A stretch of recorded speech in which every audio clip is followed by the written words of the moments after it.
Why did Huggy Wuggy give us the key in Chapter 1? It seems like a simple question until you really start thinking about it. This is a creature that relentlessly hunts us down, yet before the chase even begins, he helps us move deeper into the factory. That's not just strange, it's intentional. After analyzing all the evidence, I've uncovered a chilling reason behind Huggy's actions, and once you see the full picture, you'll never look at Chapter 1 the same way again. But first, let's establish a well-known fact. Huggy Wuggy was designed to be Playtime Co.'s security guard, created with immense strength specifically for his role, and when we combine this with what the doctor states in the first story so far video on Mob Entertainment's YouTube, the reason behind Huggy's aggressive behavior towards us should appear pretty obvious.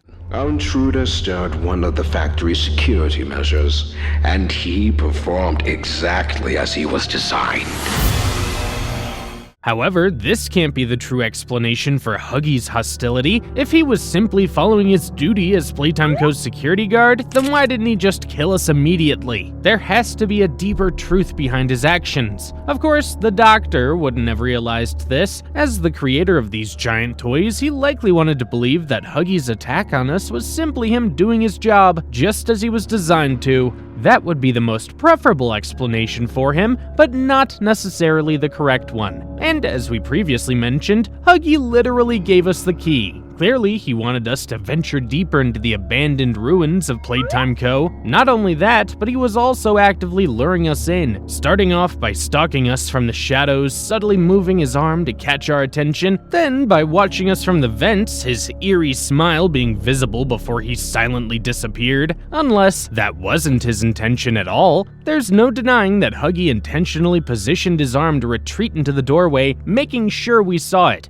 But his vent stare, that didn't directly push us forward, it didn't coax us into continuing rather than just running for the exit. I believe that in this instance, Huggy was simply stalking his prey, carefully analyzing when we'd be at our most vulnerable. And, in fact, we weren't supposed to see him at all. That moment wasn't a deliberate signal, it was just Huggy watching, waiting, and planning his ambush. That said, it's still clear that Huggy wanted us to make progress before attacking. His initial luring tactic proves that much. Now, one possible reason for him giving us the key was to ensure that when he finally struck, we'd be too deep inside the factory to escape. By that point, the front door would be far out of reach, leaving us trapped. If this was his plan, though, it means he completely overlooked the vent shaft, which we ultimately used to escape. But would Huggy, a toy designed with intellect and strategy in mind, really make a mistake like that? Experiment 1170, Huggy Wuggy, remains the optimal outcome due to his sufficient intelligence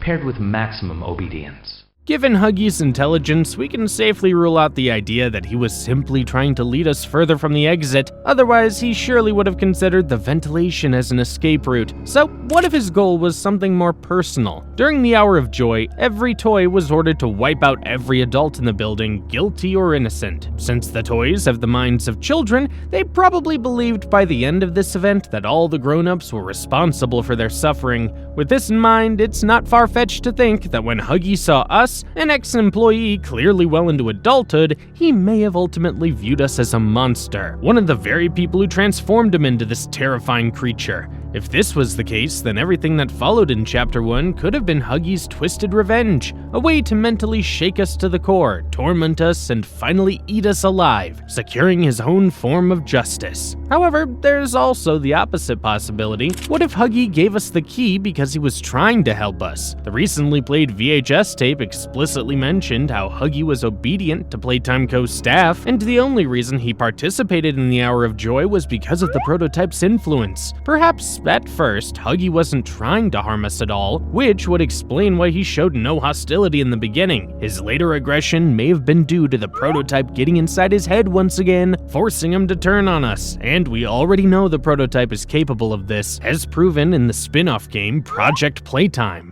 See the location of every puzzle pillar. Protect them. Kill everyone in sight. This theory, while interesting, is ultimately unlikely. Despite what the scientists believe, Huggy wasn't actually that obedient, something that was directly stated in one of Mob Entertainment's marketing campaigns. Plus, let's not forget, Huggy once escaped the factory and went on a violent killing spree. That doesn't exactly scream loyalty, does it? However, if you thought these possibilities were interesting, there's one more which is even more likely than any of the ones we've discussed so far. In fact, it even ties directly into Huggy's role in Chapter 5. There's a secret VHS tape hidden in Chapter 4, one that can only be found by opening a door with a keycard, which itself is hidden in the dark hallways during the Doctor's boss fight. The fact that this tape is so well hidden is proof of its importance to the plot, and as for its contents, well, it reveals a conversation between the Doctor and the prototype. From this, we learn that the prototype was working on some sort of project, one that he was using the Doctor's knowledge to complete. However, here's the key factor. The prototype needed something very specific to bring his project to life. Fine, but you have no staff, virtually no test subjects. It's hardly ideal conditions. What does this have to do with Huggy? Well, the prototype's project requires test subjects, and it makes perfect sense that he wouldn't want to use the orphans living inside the labs. After all, the entire purpose of the Hour of Joy, an event orchestrated by the prototype himself, was to protect the orphans from any further experimentation. But here's where it gets even more interesting. In the secret VHS tape, the Doctor specifically mentions that staff are also needed for this mysterious project. Of course, he himself no longer counts as staff since he's now a literal cyborg, but guess who does count? Our player character. It's been confirmed by Miss Delate in Chapter 3 that the player is human, and wouldn't you know it, they also just happen to be an ex-employee of Playtime Co. Suddenly, everything makes a lot more sense. The reason that the prototype hasn't killed us yet, and why Huggy only ambushed us after letting us progress deeper into the factory, maybe we weren't just a random target. Maybe we were being led somewhere for a much bigger purpose. Simply put, it's all been a test, but not a physical one. Rather, it's been an experiment on us to see if we're a worthy candidate. Huggy was ordered by the prototype to give us the key, ensuring we continue deeper into the facility, but why? Because this was a test of willpower and determination, a way to see if we would press forward or turn back when Huggy stalked our every move. Even the Doctor acknowledged our strength throughout the Story So Far series, and when it finally comes time for the chase sequence, it wasn't just an attempt to kill us, it was yet another test, a chance for the prototype to analyze our physical abilities after already determining that we were mentally strong. It would be a win-win scenario all around. If we were to fall to Huggy's wrath, it would prove that we were not good enough for the prototype's work,